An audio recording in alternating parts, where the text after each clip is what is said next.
taken by the sunrise and the golden view. Walking slowly in the mountains underneath the constellations. Yeah, I know that you've been waiting for me. Time is losing all its meaning, like I'm living in a dream, and I've been chasing all the feelings I need. It's in these moments with words unspoken, my eyes wide open, life tastes so sweet.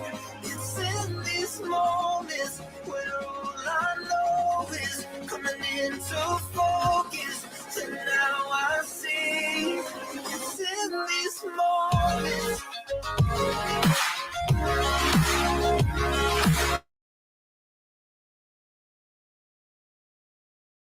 These moments. Oh, I know that you've been waiting. It's in these moments. Oh, I got lost on a winding road in the dark of night with the stars aglow. Heaven's up above, got me below. As I head to you, like the river flows. Walking slowly in the mountains underneath the constellations. Yeah, I know that you've been waiting for me. Time is losing all its meaning, like I'm living in a dream, and I've been chasing all the feelings I need. It's in these moments with words unspoken, my eyes wide open, life tastes so sweet. It's in these moments where all I know is coming into focus, till now I see. It's in these moments, it's in these moments.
All right.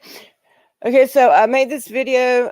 It's an article share, and I'm going to upload it on the main channel. But I thought we'd watch it here real quick. It's not that long, so I'm going to share that real quick because it's like 2 or 3 articles in one, and it's not very long though. So we're going to share that real quick, and then I'm going to share the little video on my main screen. I mean, on my main channel.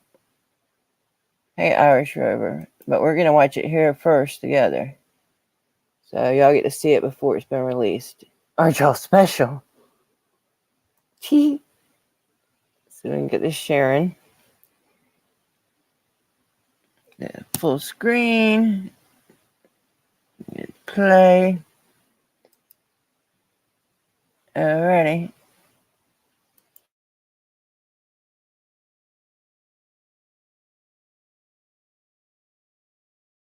In just a few hours, a former volunteer cheerleading coach from Palm Beach County will face her second court hearing. She's accused of having a romantic relationship with an underage student. Cassidy Saltaire from Boynton Beach High was first arrested back in February. We want to get over to our Danny Travis live at the Palm Beach County Courthouse this morning with what we can expect. Danny, good morning. Good morning, Sam and Steph. Yeah, junior varsity cheer coach Cassidy Sautelaire will be back in court this morning, but for a status check virtually. Now, she was accused earlier this year of having a romantic connection to a 14-year-old. And according to the arrest report, that student got sexually explicit content on her phone from Sautelaire and went with her mother to the Boynton Beach Police Department in February to report it. The victim and her mother then gave police access to her cell phone and Instagram accounts and later got her to go to a specific location. Sautelaire was arrested on multiple charges, and police said she admitted she had a romantic connection with the victim and knew the victim's age was only 14-year-old. And her second hearing is set to start this morning at 8:30, like we just mentioned. Live in downtown West Palm Beach, Danny Travis, CBS 12 News. 5:05 right now, and for the past 6 months, the CBS 12 News I-Team has been talking with insiders and child rights advocates about Florida's Department of Children and Families. A viewer asked us to investigate cases when kids are taken out of their parents' care and struggle their way through the system, often enduring abuse and begging to be sent back home. Yeah, last Monday in the first story of this series, the I-Team profiled a family caught up in the domestic violence. In this case, the abuser used DCF intervention as a weapon to get revenge for being thrown in jail. Now you'll hear from a young man who learned when a family gives over a child willingly, it is not easy to get them back. And her story has an ending you'll want to stick around for. Here's I-Team Chief Investigator Mike Magnoli. Alexia Nichavev has few pictures from her childhood. On the wall, these were taken before the accident, before life changed forever, before Florida's Department of Children and Families came into the picture. I wanted to go anywhere, like even jail would have been better than that for me. 9-year-old Alexia was living in Wellington when her mom and stepfather were badly injured in a car accident. My mom just spiraled. As Alexia tells it, mom became addicted to pain medication. Then her stepdad overdosed on the pills and died. Then mom, grief-stricken and struggling with her addiction, couldn't care for the girls, so the two grandmothers stepped in. But Alexia wouldn't talk. She wouldn't eat. Finally, her grandmother, overwhelmed and frustrated, asked Florida's Department of Children and Families to take care of her. Alexia was immediately sent to a so-called safe house, then placed in a group home in Orlando. And she says she was sexually assaulted multiple times while in the system. It just felt like I was being thrown around to anybody without any type of background check or any type of attention to what was going on behind those doors of where they were placing me. In the years that followed, Alexia says the cruelty and abuse were common. Her grandmother told DCF she wanted to take Alexia back, but it wasn't that simple. It's too late. She's already in care. You already said that. And like, if you want to take her back out of care, you have to go through the court proceedings. Alexia says grandma, who emigrated from Haiti, struggled with language and cultural barriers, and she couldn't manage to get her granddaughter back. Alexia remained a ward of the state until she turned 18. This can happen to anyone. Like, there's not a certain type of person that this happens to. Like, you don't have to look a certain type of way. According to the National Coalition for Child Protection Reform, Alexia's story is not unique. Florida's DCF often removes children from homes where the coalition argues addiction services and counseling might have kept the family intact. It happens all the time. It happens all the time across the country. We know that because the rate of removal in Florida is higher than states that have outstanding, relatively speaking, records of child safety and don't tear apart as many families. Even when the issue is substance use, drug treatment for the parent is almost always a better option than foster care for the child because the trauma of removal is so great. DCF responded to our questions with this table showing a downward trend in removal, which the department says is at a 19-year low. And the department says only 6% of children in Florida foster care are placed in a group home, compared to the 10% national average. Now, in spite of all of her challenges, Alexia graduated from FIU with a bachelor's degree in psychology. Today, believe it or not, she works for DCF in a program called Hope Florida, whose purpose is to help young adults who are aging out of the system land on their feet. That might include job placement, higher education, counseling, or other therapy to deal with childhood trauma in or out of state care. Alexia's goal, she says, to change the system from within. I'm a hope navigator, to be that voice for people who are voiceless. And you know, the one thing that Alexia says could have changed the whole course of her life was if DCF had asked her what was going on before they took her away from her grandmother. For the I-Team, I'm Mike Magnoli, CBS 12 News. Okay, so isn't that something, guys? I'm going to share that on my main channel, just a video by itself, but I thought we'd come in here for a minute and I just wanted to discuss this just a little bit. The first article, egregious. I found these all through the same link. I have the link in there, and I was able to find them all through there. As I was screen recording, this shit just kept coming up. You know, there's another article on there too that I recorded. I just haven't, released it yet. But I wanted to comment on this a little bit. DCF is such a huge problem. I can release stories all day, every day. I can share them. I can't get a lot of attention on them. A few people like you guys, like my core audience, I know you guys care about the children, but you would think that I could get more people to care about the children than I could the police, and what's going on with the police, but I can't. I shared a video one time, like 3 weeks ago. It has 50 views on it. I know it's a screen read article, but there's some good information in there, and then the cheer coach, volunteer cheer coach. Look what she was doing, soliciting young girls that were supposed to be in her care. They need to vet these people better. They need to keep an eye on these people. I'm glad she was arrested.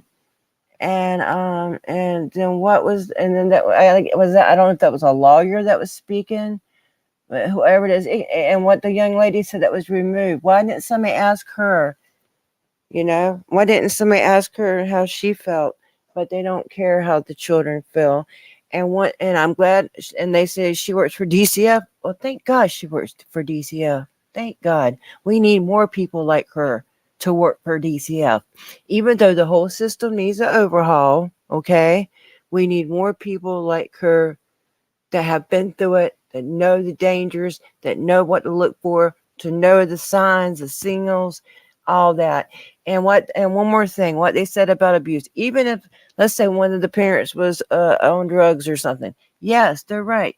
You could get them treatment way cheaper, and it would keep the family together.